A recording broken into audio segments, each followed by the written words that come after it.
Picture a time when Earth was a place of untamed wilderness, where the landscape was sculpted not by cities, but by volcanic eruptions, shifting continents, and endless storms. In those distant days, long before human footsteps left their mark, this planet was ruled by creatures that would send chills down our spines today. Imagine giant tigers that grew much bigger than modern grizzly bears, or enormous crocodiles, twice the size of the biggest modern crocodile, the saltwater crocodile. These beasts, unmatched in their power and ferocity, thrived in a world that knew no mercy. Today their kind exists only in our dreams or nightmares, whispered about in stories of ancient legends. But in this video, we're bringing them back to life. We'll reveal the terrifying kings of their domains, those prehistoric predators that shaped the very course of nature itself. Prepare to dive into a time when survival meant being the most ruthless, the most cunning, and the most fearsome. What you're about to discover will make you glad these creatures no longer roam the earth. Let's start this journey with the biggest tiger that ever existed, the Ngandong Tiger. The world of big cats has always captivated the human imagination. From the mighty lion reigning over the African savanna to the stealthy leopards slinking through the shadows of dense jungles, these apex predators have inspired awe and fear in equal measure. But among these fearsome felines, none have embodied the raw power and size of the tiger. Tigers, the largest of the big cats, have always held a special place in the animal kingdom. Their strength, agility, and sheer majesty set them apart. But today, we dive deeper into history to meet the king of all tigers. Imagine a creature that dwarfed the largest Siberian tiger, that was faster, stronger, and more fearsome than any big cat alive today. This is the Ngandong Tiger, the largest tiger that ever walked the earth.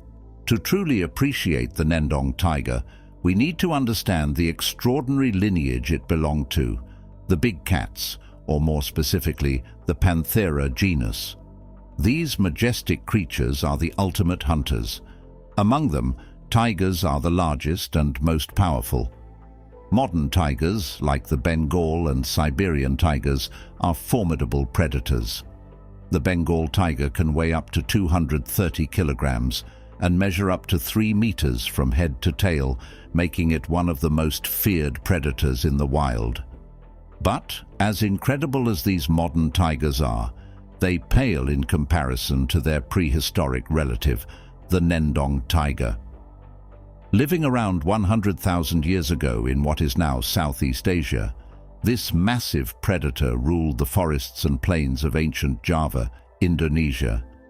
It wasn't just big, it was colossal. Standing around 4 meters in length from head to tail and weighing close to 450 kilograms, the Ngandong Tiger was nearly double the size of the Bengal tigers we see today. Imagine facing off against a creature of that magnitude. It was a tiger in every sense of the word, but on a scale so grand it's hard to fathom. Our journey into the past begins with the discovery of ancient fossils. In the 1930s, paleontologists working along the Solo River in the Ngandong region of Java uncovered something remarkable, a set of bones that didn't belong to any ordinary predator. These fossils, later identified as belonging to the largest tiger species ever, were key to understanding this long-extinct giant.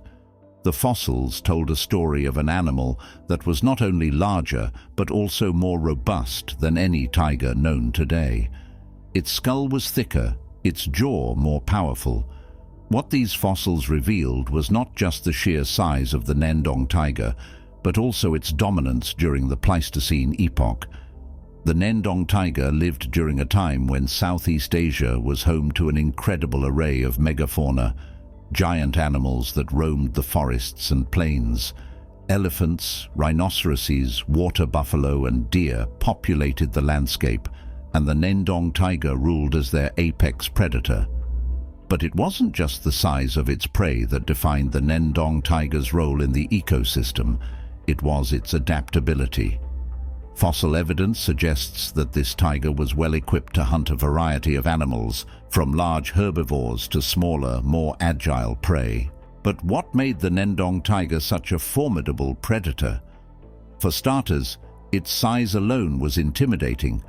At over 4 meters in length from head to tail and standing taller at the shoulder than today's tigers, this animal was a giant in every sense. But its size wasn't its only advantage. The Ngandong tiger had proportionally longer legs than modern tigers, suggesting it was built for speed. While modern tigers are known for their stealth and ambush tactics, this tiger may have been capable of running faster over short distances, making it an even more efficient hunter in open habitats like grasslands or sparse woodlands. Its skull was larger and thicker than that of modern tigers, and its jaws packed an incredible punch.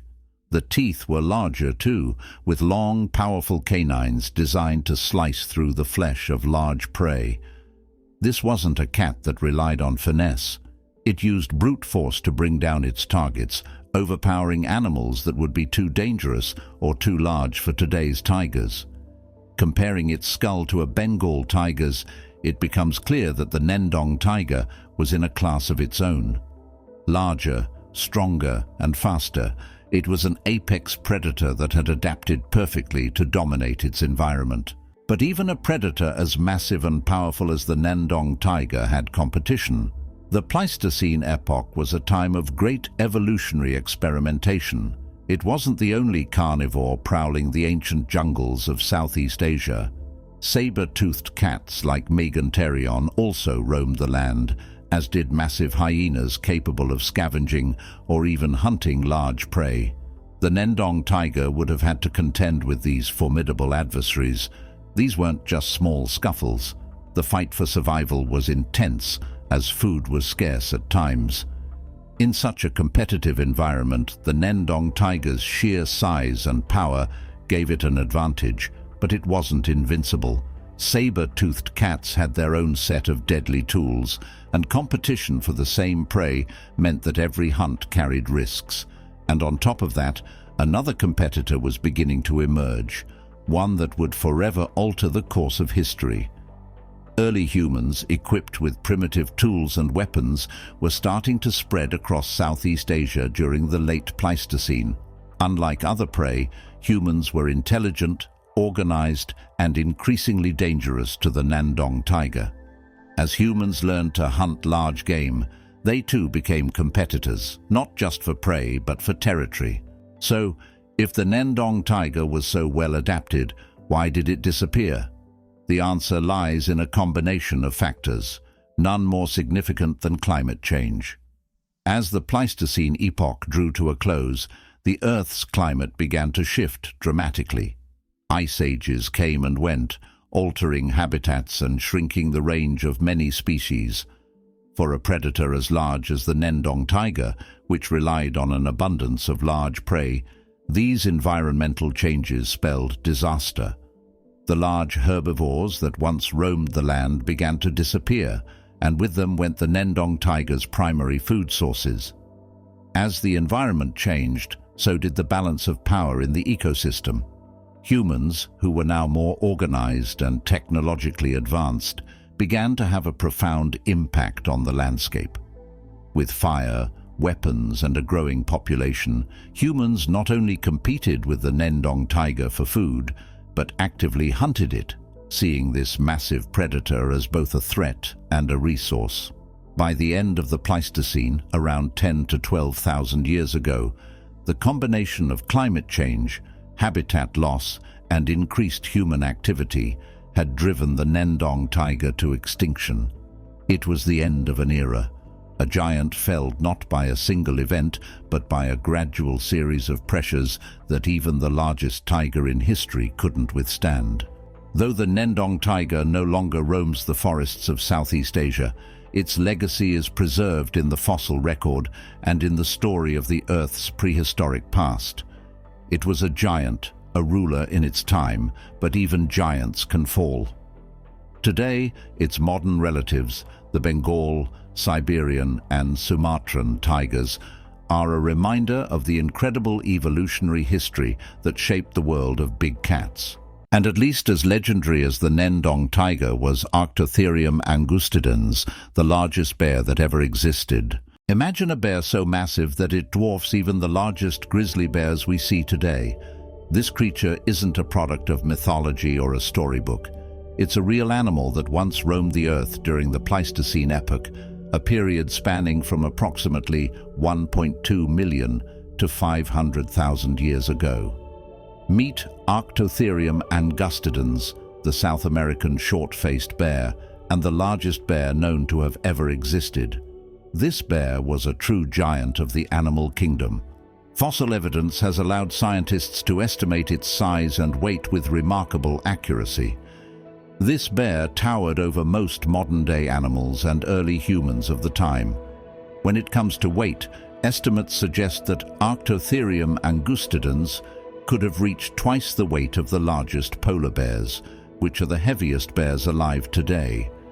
The sheer size of this bear places it among the largest terrestrial carnivores that have ever lived. The story of Arctotherium angustidens begins with the discovery of remarkable fossil evidence that has captivated paleontologists and reshaped our understanding of prehistoric life. Among these fossils, one find stands out as particularly significant: a massive humerus bone that has become the cornerstone in estimating the size and stature of this colossal bear. The discovery of Arctotherium angustidens fossils primarily took place in Argentina, a region rich in Pleistocene-era deposits. The most critical fossil find, a humerus or upper arm bone, was unearthed in the Buenos Aires province, providing scientists with an extraordinary glimpse into the size and strength of this ancient bear. This humerus, when analyzed, measured nearly 1.5 meters in length, an unprecedented size for a bear, and significantly larger than any known modern bear species. The size of this humerus bone alone allowed paleontologists to estimate the overall dimensions of Arctotherium angustidens. By comparing the proportions of the humerus with those of modern bears, scientists could extrapolate the probable size and weight of the animal. This comparison is a common practice in paleontology, where the dimensions of known living animals are used as a reference to understand the scale of extinct species. In the case of Arctotherium angustidens, these comparisons led to the estimation that the bear could have weighed up to 1,600 kilograms and stood around 3.4 meters tall when on its hind legs. But the humerus wasn't the only fossil evidence that contributed to the identification of Arctotherium angustidens. Other skeletal remains, including fragments of the skull, jawbones, and other limb bones, have been found in the same and nearby regions. These fossils provided additional details about the bear's physical structure, such as its short, broad snout, a characteristic trait of the short-faced bears, and its robust limbs, which suggest it was built for power rather than speed. The process of identifying Arctotherium angustidens involved careful analysis and comparison with other species in the bear family, particularly those in the genus Arctodus, which includes the North American short-faced bears. Paleontologists noted similarities in bone structure, but also recognized the distinct differences that warranted classification into a separate genus, Arctotherium. The genus name itself reflects its origins. Arctotherium, meaning bear beast, and angustidens, referring to the relatively narrow teeth compared to its North American relatives. This bear was an imposing figure, not just because of its sheer size, but also due to its unique physical characteristics that set it apart from other bears. These features, its short face, powerful limbs, and robust body, were not just incidental traits, but likely crucial adaptations that helped this giant bear thrive as a dominant predator in its environment. One of the most distinctive features of Arctotherium angustidens was its short face. a trait it shared with other members of the short-faced bear family. The bear's skull was broad and had a shortened snout, giving it a more compact facial structure compared to modern bears. This short face was likely an adaptation that enhanced its bite force, allowing Arctotherium to crush bones and consume tough, fibrous plant material or large prey. A stronger bite would have been advantageous in a Pleistocene ecosystem where large, thick-skinned herbivores like giant ground sloths and glyptodons were potential prey. This skull structure would have made it easier for Arctotherium to deliver powerful bites, break open bones to access marrow, and process a varied diet that could include both flesh and plants. The limbs of Arctotherium angustidens were incredibly powerful, with large, robust bones that supported its massive frame. These limbs were likely adapted for strength rather than speed, making the bear well-suited for grappling with large prey or scavenging carcasses from other predators. The strong forelimbs, in particular, would have been useful for pulling down large animals or manipulating heavy objects. In a time when megafauna roamed the land, having the physical strength to overpower or fend off other large predators would have given Arctotherium a significant advantage. The bear's hind limbs, equally robust, supported its ability to stand on its hind legs, which not only made it appear more intimidating, but also allowed it to reach higher into trees for food or scan its environment for threats or opportunities. Standing upright, Arctotherium angustidens could have used its sheer size to assert dominance over other predators and secure the best feeding grounds. Overall, the body was built for power and endurance. Its large, barrel-shaped torso housed strong muscles that would have supported its massive weight and provided the stamina needed for long periods of activity, whether hunting, foraging, or patrolling its territory. The bear's body was likely covered in thick fur, helping it withstand the cooler climates of the Pleistocene, although the exact nature of its fur is not well documented. This robust body structure also suggests that Arctotherium was an omnivorous generalist, capable of adapting its diet to whatever was available. While it certainly had the physical prowess to take down large prey, it may have also foraged for plants, roots, and fruits, much like modern bears do today. This dietary flexibility would have been crucial in an environment where food sources could vary dramatically with the seasons and climatic changes. The combination of a powerful bite, strong limbs, and a robust body made Arctotherium angustidens an apex predator of its time. With its massive size and formidable physical characteristics, it likely occupied a top-tier position in the Pleistocene food web of South America. The Pleistocene epoch in South America was home to an array of large herbivores that would have been potential prey for Arctotherium angustidens. Among these were giant ground sloths, glyptodonts, large armored mammals similar to armadillos, and toxodonts, large hippopotamus-like herbivores. These animals, many of which were slow-moving or relatively defenseless against a predator of Arctotherium's size, would have been prime targets for this massive bear. While it's likely that Arctotherium could have taken down large prey, it may have also engaged in scavenging, particularly when fresh kills made by other predators were available. Given its size, this bear could have easily intimidated or displaced other carnivores, such as saber-toothed cats or large flightless predatory birds from their kills. As one of the largest terrestrial carnivores of its time, Arctotherium angustidens likely played a crucial role in shaping the Pleistocene ecosystems of South America. By preying on large herbivores, it would have helped regulate the populations of these species, preventing any one species from becoming too dominant. This predatory pressure would have maintained a balance in the ecosystem, promoting biodiversity by allowing a range of species to coexist.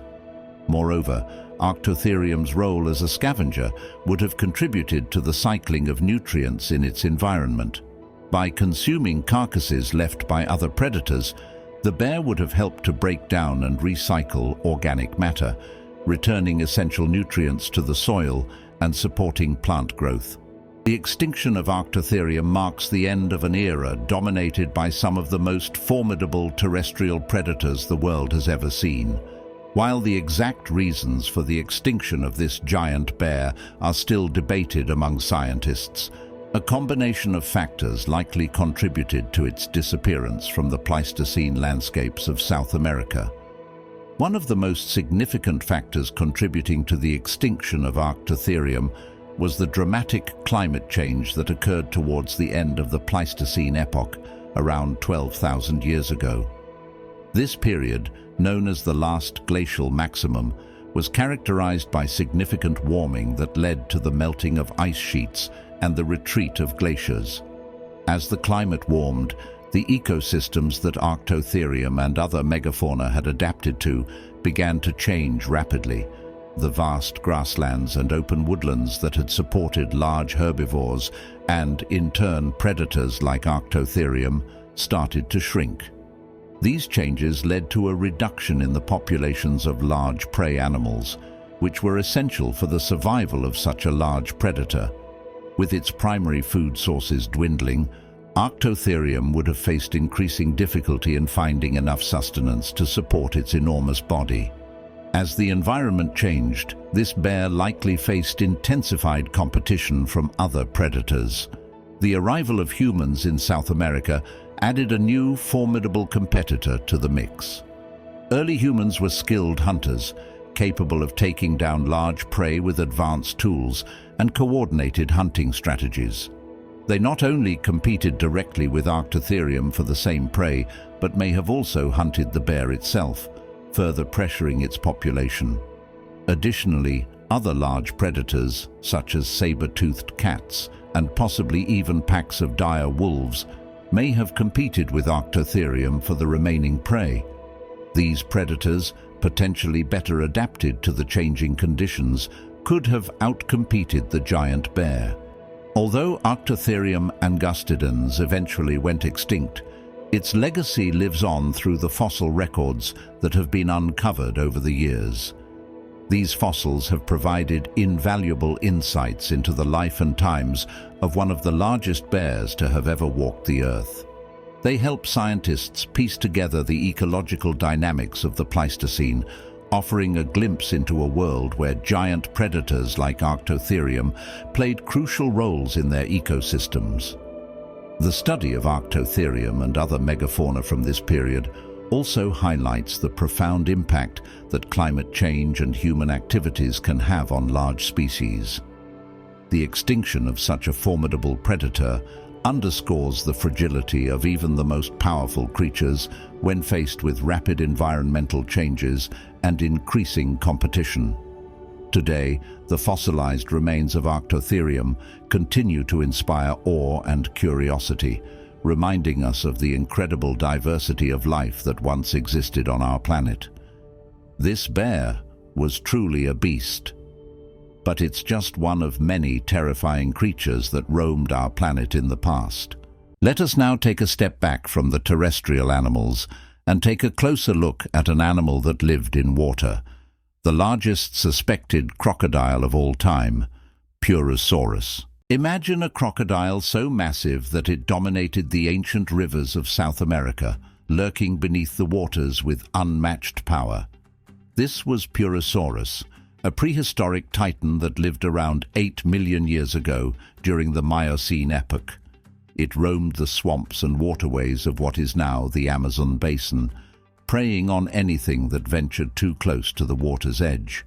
With its enormous jaws and teeth, Purussaurus was a fearsome predator, capable of taking down large mammals and other formidable creatures of its time.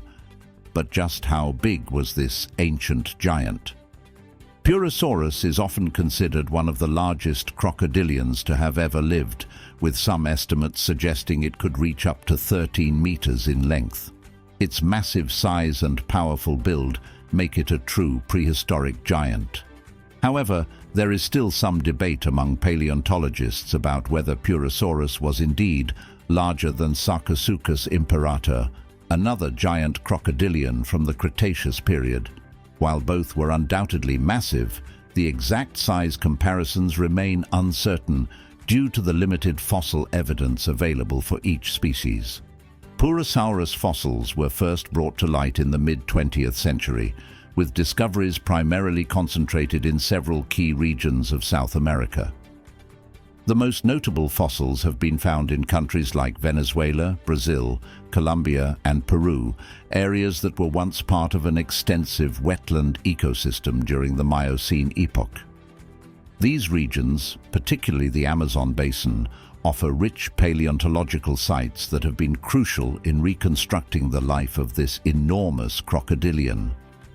One of the most important fossil sites for Purussaurus is the Urumaco Formation in Venezuela. This area is renowned for its diverse and well-preserved Miocene fauna, providing a detailed snapshot of the ancient ecosystems that once thrived there. In the 1970s and 1980s, paleontologists uncovered several large Purussaurus skulls in this region, including a nearly complete skull that measured over 1.5 meters long. These skulls revealed the creature's formidable size, with teeth and jaw structures indicating a powerful bite, capable of crushing bone and hunting large prey. The Urumaco fossils were some of the first pieces of evidence that suggested just how massive Purussaurus was, placing it among the largest known crocodilians. In the Acre region of Brazil, more Purussaurus remains were discovered, providing further evidence of the crocodile's size and range. This region, once covered by vast swamps and river systems, yielded additional skull fragments, vertebrae, and teeth. These findings contributed to the understanding of Purussaurus's physical characteristics, including its broad, flat skull, which was adapted for ambushing prey in the water. The fossil evidence from Acre suggested that Purussaurus was not just a local phenomenon, but a widespread apex predator throughout the Miocene wetlands of South America. These significant paleontological discoveries, including detailed skulls and jaw fragments, have allowed scientists to estimate that Purussaurus could reach lengths of up to 13 meters and weigh as much as 5 tons or more. To put this in perspective, the largest modern crocodile, the saltwater crocodile, can reach up to 6 meters and weigh up to 1 ton. Purussaurus was at least twice as long and several times heavier, making it a true behemoth of its time. One of the most striking features of Purussaurus was its enormous skull. This skull was not just large, but also very robust and broad, with a wide snout that distinguished it from modern crocodilians. The skull had a distinctive flat and broad shape, suggesting that Purussaurus was a powerful ambush predator capable of delivering crushing bites. Its teeth were large and conical, designed not just for gripping, but also for breaking the bones of large prey. The rear teeth were particularly robust, indicating an ability to exert tremendous force while biting down, likely allowing it to tackle a wide range of prey, including large mammals, giant turtles, and even other crocodilians.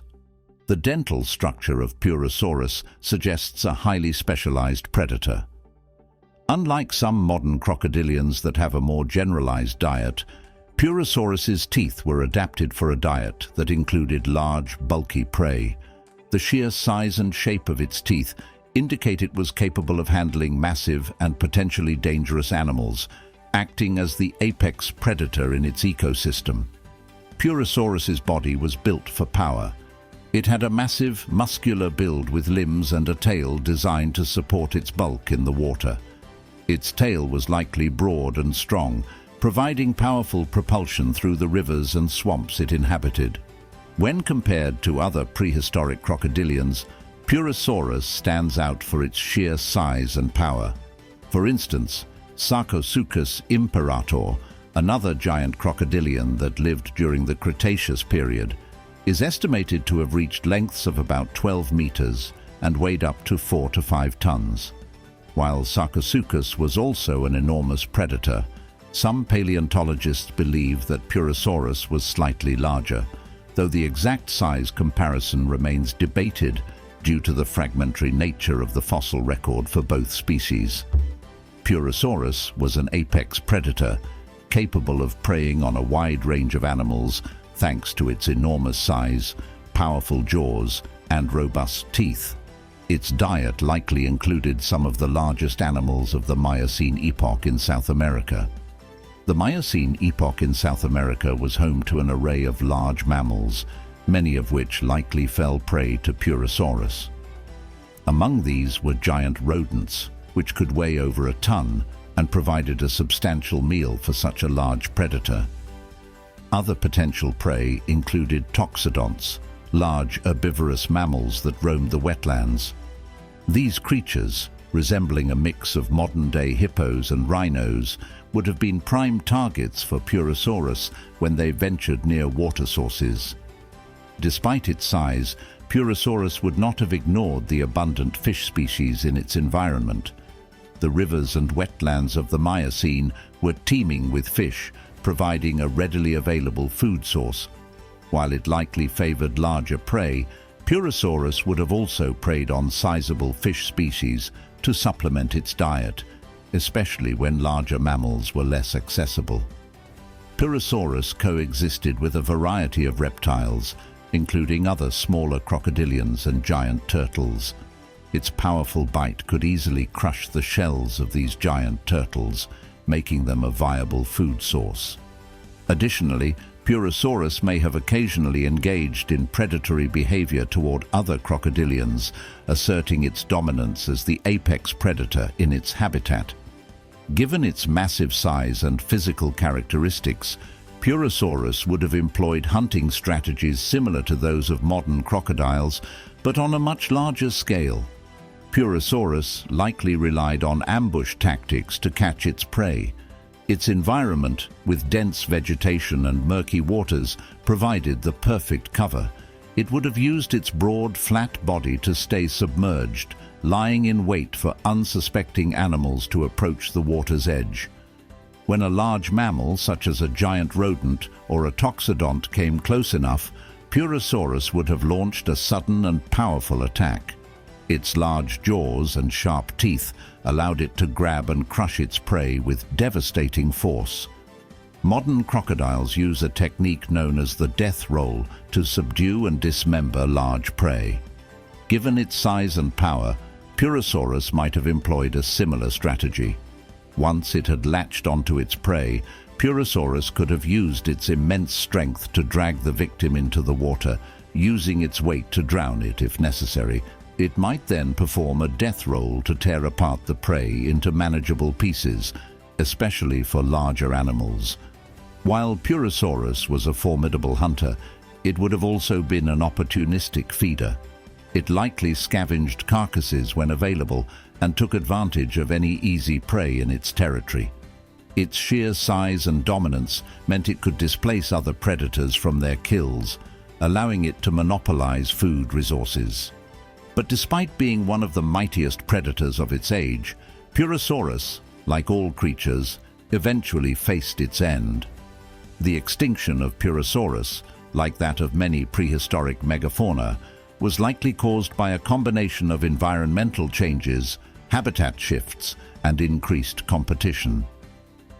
During the Miocene epoch, the world experienced significant climatic shifts. As the Miocene progressed into the Pliocene, around 5.3 million years ago, global climates began to change, becoming cooler and drier. These climatic shifts had profound effects on ecosystems, particularly in tropical regions like South America. Purussaurus thrived in the extensive wetland systems of the Miocene, which provided abundant food and suitable habitat. However, as global temperatures dropped and rainfall patterns shifted, these wetlands began to shrink. Large areas of swamps and floodplains were replaced by more seasonal environments, reducing the suitable habitat for a massive semi-aquatic predator like Purussaurus. The drying and fragmentation of these wetlands would have limited the areas where Purussaurus could hunt, breed, and live. The climate changes also led to shifts in vegetation, with rainforests giving way to more open woodlands and savannas. These changes would have affected the entire food chain, including the herbivorous mammals that Purussaurus preyed upon. As environments changed, the balance of power among predators shifted. During the Miocene, South America had a unique and isolated fauna, but the landscape changed as it began to connect with other landmasses. The gradual formation of the Isthmus of Panama toward the end of the Miocene allowed for the Great American Biotic Interchange, where fauna from North and South America began to mix. This led to the introduction of new predatory species into South America, including large carnivorous mammals like saber-toothed cats and bears. These new predators could have outcompeted Purussaurus for prey, especially in increasingly fragmented and less water-dominated environments. In the changing landscape, smaller and more adaptable crocodilian species may have had an advantage. Unlike the giant Purussaurus, these smaller crocodilians could survive in a wider range of habitats, including those with less water and smaller prey. Purussaurus's massive size meant it required a large amount of food to sustain itself. It likely depended on an abundance of large prey animals. As the climate changed and habitats transformed, the availability of such large prey would have decreased. With a reduced food supply and an inability to adapt to smaller prey due to its size and hunting strategies, Purussaurus would have struggled to survive. Large reptiles like Purussaurus would have had slower reproductive rates compared to smaller, more adaptable animals. They likely took many years to reach maturity and had fewer offspring. In a rapidly changing environment, this slow reproductive rate would have made it difficult for Purussaurus populations to recover from declines or to adapt quickly enough to new conditions. During the late Miocene and into the Pliocene, fluctuations in sea levels could have further altered the habitats where Purussaurus lived. Rising sea levels might have inundated coastal wetlands, while falling sea levels could have led to the drying out of inland waterways. Both scenarios would have significantly affected the large freshwater wetland habitats that Purussaurus relied on, contributing to its decline. The extinction of Purussaurus was likely a gradual process rather than a sudden event. As its environment changed and resources became scarcer, populations of Purussaurus would have slowly declined. Reduced habitats and competition with more adaptable species would have led to a gradual decrease in numbers, eventually resulting in the complete extinction of the species. As we close the chapter on Purussaurus, we are left with a creature that was both terrifying and utterly fascinating, a true titan of the ancient waterways. Its sheer size and power make it one of the most formidable predators to have ever existed, ruling the swamps and rivers of a world long past. Though it has been extinct for millions of years, the legacy of Purussaurus lives on, echoing through time as a reminder of the ancient giants that once dominated our planet. In the shadowy depths of our imaginations, Purussaurus remains, forever one of the most awe-inspiring crocodilians to have ever roamed the earth. Now let's move on to the dire wolf. Imagine a wolf so large and powerful that it would dwarf today's wolves. A predator that once roamed the ancient landscapes of North America during the last ice age, hunting in packs and ruling its territory with unmatched ferocity. This is the dire wolf, the largest and most formidable wolf species ever known. The dire wolf was a true giant, built for strength and power. It was significantly larger and more robust than the wolves we know today, with a body designed to take down some of the biggest prey of its time. Living during the Pleistocene epoch, a period marked by ice ages and the presence of legendary megafauna, the dire wolf thrived alongside creatures like mammoths and saber-toothed cats. As one of the fiercest carnivores of its era, the dire wolf likely sat at the top of the food chain. Its powerful jaws and massive teeth were perfectly suited for hunting large, often dangerous prey. But it wasn't just its size that made it a dominant predator. This wolf likely hunted in packs, using teamwork to bring down animals much larger than itself. The dire wolf's story is one of power, survival, and eventual extinction. Though it was one of the most fearsome predators of its time, the changing world of the Pleistocene eventually proved too much, even for this mighty hunter. Today, the dire wolf remains a symbol of the wild, untamed world that existed before our time, a reminder of a time when giants roamed the earth. In this video, we'll dive deeper into the fascinating world of the dire wolf, exploring what made it such a dominant force and how it ultimately met its end.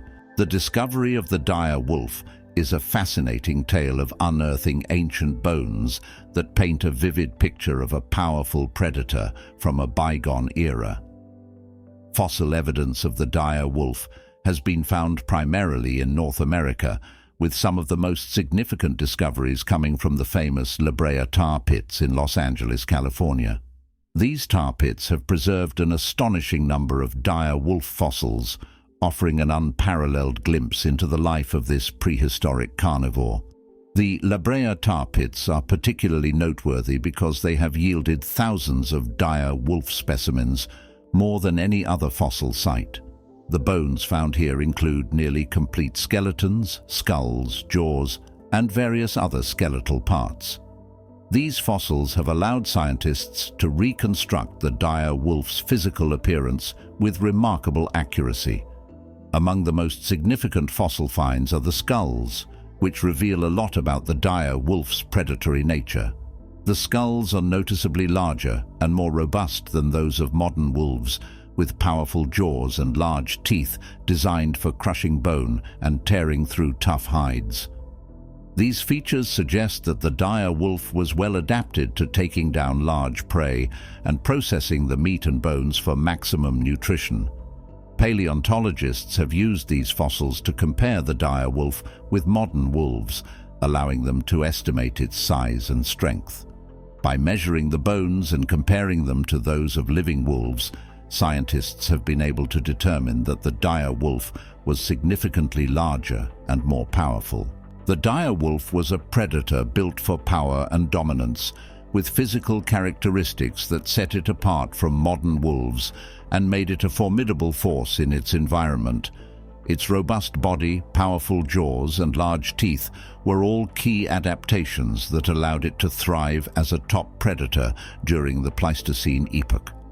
The dire wolf was notably larger and more heavily built than today's grey wolves.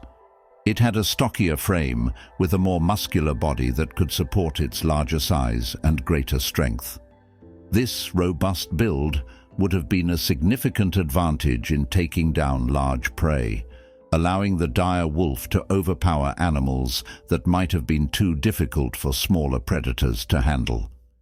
The extra muscle mass also likely contributed to its endurance, enabling it to engage in long chases or wrestle with struggling prey. One of the most distinctive features of the dire wolf was its powerful jaws. The skull of the dire wolf was broader and more heavily built than that of modern wolves, with large muscle attachments that would have given it an incredibly strong bite. Its teeth were also larger and more robust, particularly the carnassials, which are the large shearing teeth at the back of the mouth, and the canine teeth. These adaptations suggest that the dire wolf was well equipped to hunt and consume large, tough prey. The powerful jaws and large teeth would have allowed it to crush bones and tear through thick hides, accessing the nutrient-rich marrow and meat that other predators might leave behind. The physical characteristics of the dire wolf suggest that it was specialized in hunting large herbivores, such as bison, horses, and possibly even young mammoths. Its size and strength would have made it capable of taking down prey much larger than itself, either alone or more likely as part of a coordinated pack. The dire wolf's powerful build would have enabled it to tackle these large animals and bring them down through sheer force. In addition to its physical strength, the dire wolf's relatively short but powerful limbs indicate that it was not built for speed over long distances like some modern wolves. Instead, it was likely a pursuit predator that relied on ambush tactics, working with its pack to wear down prey through teamwork and strategic hunting. Once the prey was caught, the dire wolf's strong jaws and teeth would have ensured that it could quickly dispatch its target and begin feeding. This dominance would have also extended to interactions with other carnivores. Dire wolves, hunting in packs, would have been a formidable challenge for even the largest competitors, such as saber-toothed cats. The dire wolf was a key player in the Pleistocene ecosystems of North America, thriving as a top predator and playing a crucial role in maintaining the balance of these ancient environments. The dire wolf's size and physical adaptations strongly suggest that it primarily hunted large herbivores. The Pleistocene was a time when North America was home to a rich diversity of megafauna, providing ample opportunities for a predator like the dire wolf. These large animals would have provided the high-calorie meals necessary to sustain a predator as large and powerful as the dire wolf. As a top predator, the dire wolf played a vital role in maintaining the balance of the Pleistocene ecosystems. By preying on large herbivores, it helped regulate their populations, preventing any single species from becoming too dominant and overgrazing the landscape. The dire wolf's interactions with other predators were likely complex and competitive. It shared its environment with formidable carnivores such as the saber-toothed cat, the American lion, and the short-faced bear. These large predators would have competed for the same prey, leading to intense rivalries and possibly even direct confrontations over kills. However, the dire wolf's pack-hunting strategy may have given it an edge, allowing it to outcompete solitary predators and secure food for its group. In some cases, the dire wolf may have acted as a kleptoparasite, stealing kills from other predators. Its large size and pack numbers would have made it difficult for other carnivores to defend their kills from a determined group of dire wolves. This behavior would have further established the dire wolf's dominance in the ecosystem, ensuring that it had access to a steady supply of food. The dire wolf was a masterful predator, perfectly adapted to the challenges of its time. Its diet, hunting strategies, and interactions with other species all contributed to its role as a dominant force in the Pleistocene ecosystems of North America. However, the end of the Pleistocene brought dramatic changes that contributed to the dire wolf's extinction. As the climate warmed and the Ice Age ended, many of the large herbivores that the dire wolf relied on for food either migrated, became extinct, or experienced significant population declines. This reduction in prey availability would have made it increasingly difficult for the dire wolf to survive. Human activity may have also played a role. As humans spread across North and South America, they would have competed with dire wolves for prey and possibly hunted them directly. The combination of these factors, climate change, competition with other species, and human impact, likely led to the eventual extinction of the dire wolf around 10,000 years ago. Though it eventually disappeared, the legacy of the dire wolf lives on through the fossil record, offering us a window into a world where giants ruled and survival demanded strength, cooperation, and adaptability. The dire wolf was indeed an absolute legend. But another legend in its own right was the elephant bird, the largest bird that ever existed. Birds are truly unique creatures, boasting an incredible diversity with over 10,000 different species, from the tiny, nimble hummingbird to giant birds like the ostrich and the cassowary. But birds have been around for a long, long time. Some of these ancient birds were true titans, dwarfing even the largest birds we see today. And when compared to us humans, they were still giants. Imagine a bird that could grow up to 3 meters tall. I know that sounds crazy, right? But this bird actually existed. Let me introduce you to the colossal elephant bird. This bird was the largest bird that ever existed. Elephant birds earned their name not because they were as large as elephants, but due to their immense size, which evoked a sense of comparison to the enormity of elephants. These birds were the heaviest and one of the tallest birds to have ever existed. The name elephant bird captures the essence of their massive stature, which was a prominent feature of their identity. Elephant birds belonged to the family Aepyornithidae, a family of large, flightless birds. The family included several species, all of which shared the characteristic of being enormous ground-dwelling birds with robust bodies and vestigial wings, making them incapable of flight. Elephant birds were endemic to Madagascar, an island nation off the southeastern coast of Africa. They thrived in this unique environment, which offered a range of habitats from dense forests to more open scrublands and semi-arid regions. The isolation of Madagascar provided an ideal setting for these birds to evolve without the presence of large terrestrial predators found on continental lands. The timeline of their existence spans a significant period, but they are believed to have become extinct relatively recently in geological terms. The extinction of elephant birds likely occurred around 1,000 years ago, though some estimates suggest they might have survived until as recently as the 17th century. Their decline and eventual extinction coincided with the arrival of humans on Madagascar. Human activities, including hunting and habitat destruction, played a crucial role in the disappearance of these majestic birds. Elephant birds were colossal by avian standards, making them one of the heaviest and tallest birds that ever lived. Among the various species, Aepyornis maximus was the largest, standing up to 3 meters tall and weighing as much as 500 kilograms. This size is comparable to that of a small rhinoceros or a large ox, emphasizing their immense presence in the ecosystems they inhabited. The body of an elephant bird was robust and sturdy, designed to support its massive weight. They had strong, thick legs that were well adapted for walking and supporting their large bodies. Despite their size, their legs were relatively short and powerful, making them effective for slow, steady movement rather than speed. Elephant birds had vestigial wings, which means their wings were small and non-functional for flight. Over time, as these birds adapted to a ground-dwelling lifestyle, their wings became reduced in size, losing their utility for flying.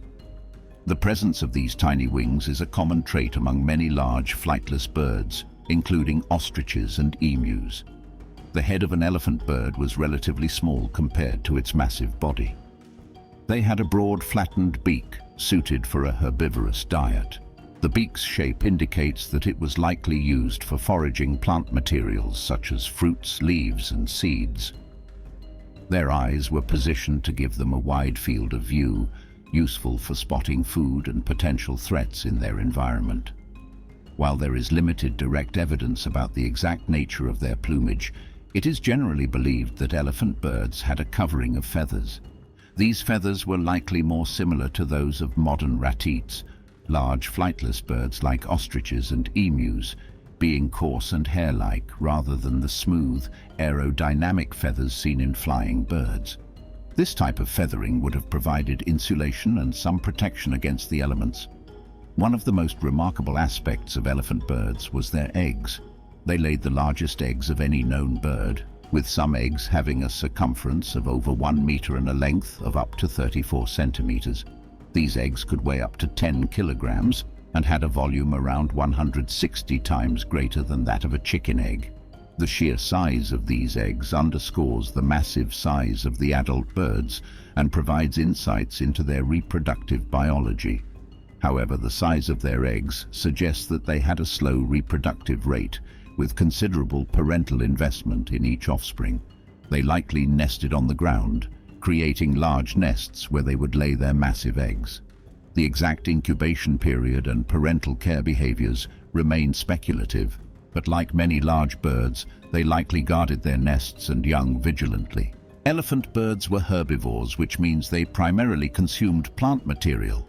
Their diet likely included a variety of fruits, leaves, seeds, and other vegetation found in their natural habitats in Madagascar.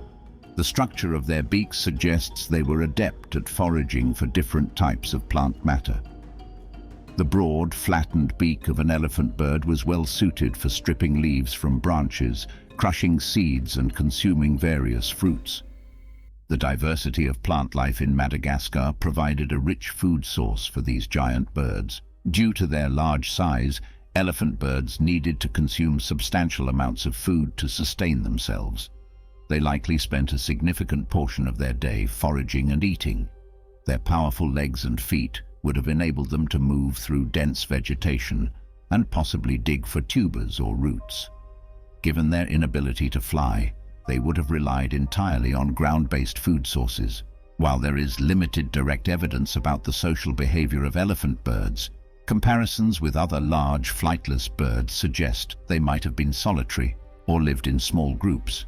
Their social structure likely revolved around their feeding habits and the availability of food resources. During breeding seasons, they might have come together in specific areas for mating and nesting. Their physical adaptations, such as powerful legs, large bodies, and strong beaks, were well suited to their herbivorous diet and ground-dwelling lifestyle. Their size would have deterred many potential predators, while their foraging habits allowed them to exploit a variety of plant resources. Elephant birds were integral components of the ecosystems in Madagascar. They had significant impacts on the environment and the ecological dynamics of the island. Elephant birds, as large herbivores, played a crucial role in seed dispersal. By consuming fruits and other plant materials, they helped in the distribution of seeds across large areas. This process is known as endozoochory, where seeds pass through the digestive system of the bird and are deposited in new locations via their droppings. This not only aided in plant propagation, but also contributed to genetic diversity and the spread of various plant species. The bird's large size meant they could travel considerable distances, thereby affecting a wide range of habitats. Due to their immense size and substantial dietary needs, elephant birds consumed large amounts of vegetation. This foraging behavior helped in maintaining the structure and composition of the plant communities. By grazing on certain plants and not others, they influenced which species thrived and which were kept in check. This selective feeding could prevent any single plant species from dominating the landscape, thereby promoting biodiversity and maintaining a balanced ecosystem. The droppings of elephant birds were rich in nutrients, which played a significant role in enriching the soil. As these birds moved through different parts of their habitat, they distributed these nutrients, enhancing soil fertility and promoting plant growth. This process of nutrient cycling is vital for ecosystem health, as it ensures that essential elements like nitrogen and phosphorus are returned to the soil, supporting the growth of plants and the organisms that depend on them. The physical presence and movement of elephant birds could have contributed to habitat creation and modification. For example, their large bodies and powerful legs could trample dense vegetation, creating clearings that benefited other species. These open spaces would allow sunlight to reach the ground, facilitating the growth of different plant species that required more light. Such habitat modifications could also provide opportunities for other animals to access food and shelter. The ecological niche occupied by elephant birds in Madagascar was unique due to their large size and herbivorous diet. As such, their primary competition was not with other predators, but rather with other herbivores, and later humans. While elephant birds were among the largest herbivores in Madagascar, they shared their habitats with other plant-eating animals. These included various lemurs, such as the now extinct giant lemurs, which also consumed fruits, leaves, and seeds. These lemurs, like the megalodapus and the archaeolemur, were significant herbivores. They would have competed with elephant birds for similar food resources, such as fruits and foliage. However, the different feeding strategies and physical adaptations of lemurs would have reduced direct competition. Large tortoises were also part of Madagascar's ecosystem. These reptiles, like the Aldabra giant tortoise, fed on low-lying vegetation, which could overlap with the diet of elephant birds. The potential predators of elephant birds included the giant fossa, a large carnivorous mammal native to Madagascar, which hunted various animals. While adult elephant birds, due to their size, would have been relatively safe from most predators, their eggs and young birds were vulnerable.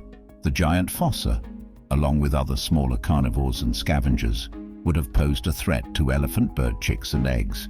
The arrival of humans in Madagascar around 2,000 years ago introduced a significant competitor and predator for elephant birds. Human activities dramatically altered the ecological balance. Humans hunted elephant birds for their meat and collected their large eggs. Given the size of elephant birds and their slow reproduction rate, overhunting had a significant impact on their populations. The eggs, in particular, provided a substantial amount of food, making them a target for early human settlers. Human agricultural practices led to deforestation and habitat fragmentation, reducing the available territory for elephant birds to forage and breed. With humans came domestic animals and other species that could compete with or prey on elephant birds. For example, pigs and rats introduced by humans could have eaten the eggs and young of elephant birds, adding another layer of pressure on their survival. So we can say that the arrival of humans ultimately led to the extinction of the elephant birds. The extinction of elephant birds serves as a stark reminder of the delicate balance in natural systems and the far-reaching consequences of disrupting these balances. And there you have it, the most fearsome rulers of a world that time has buried beneath layers of history. These creatures, so powerful and terrifying, shaped the earth in ways we can only begin to imagine.